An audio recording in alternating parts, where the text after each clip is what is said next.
for many of us, we think money is scarce. So as a result of that, we've got to go chasing it. When we realize that value is abundant and that there are certain values that the more you share them, they don't go down, they actually go up. If I share an idea with you, that idea didn't end up smaller or less. It actually grew because now we both are sharing that idea. If I share a connection that I have with you, that doesn't actually mean the connection is less. It actually improves it, not just from you now having that connection, but that person I know now also knowing you. So we can see entrepreneurs are every day sharing things, and from the sharing, they don't become less, they actually become more. We can share trust, we can share empowerment. And when we start using these as our commodities that we grow, everything transforms. With money, there is an element of money and the link to value, which because this hasn't been taught at schools, makes it very challenging for us.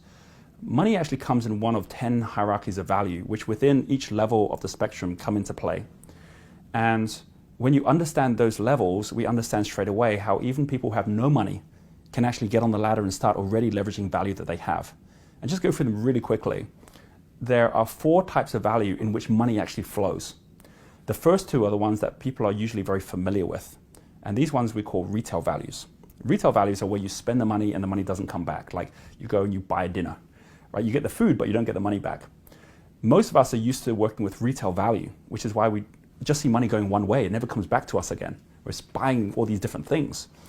And retail value comes in one of 2 forms. It either comes in the value of things we need or the things we want. We're living in a consumer society today, which is much more about things we want. And the unfortunate thing is the desire for us to want things has gone up so much, many of us are broke because of it, right? We've got lots of things, but we don't have the money. Those 2, as long as you're in that, are going to keep you in a trap of poverty, or at least just like at survivor level. Entrepreneurs don't focus their time in that area. They always elevate up to the next 2, which are not retail values, they're wholesale values. The difference of retail value and wholesale values are the ones in which when you put the money in, you actually get the money back with more.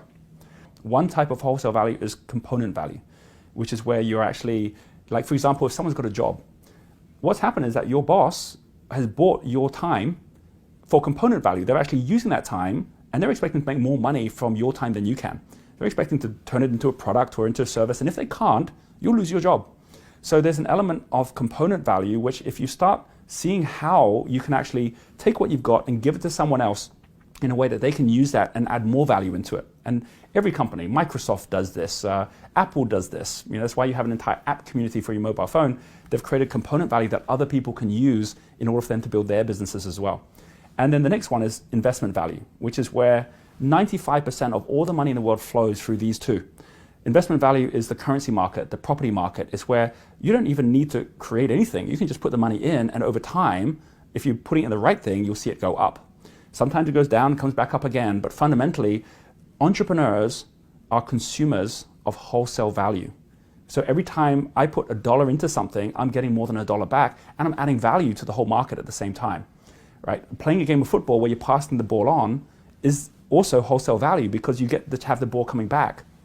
Retail value is a different thing. It's when you hit the ball and it goes into the crowd and it never comes back again. So a lot of us, we're used to giving to people that aren't even playing the game and wondering why the giving doesn't come back, as opposed to giving within the people that are playing the same game as us.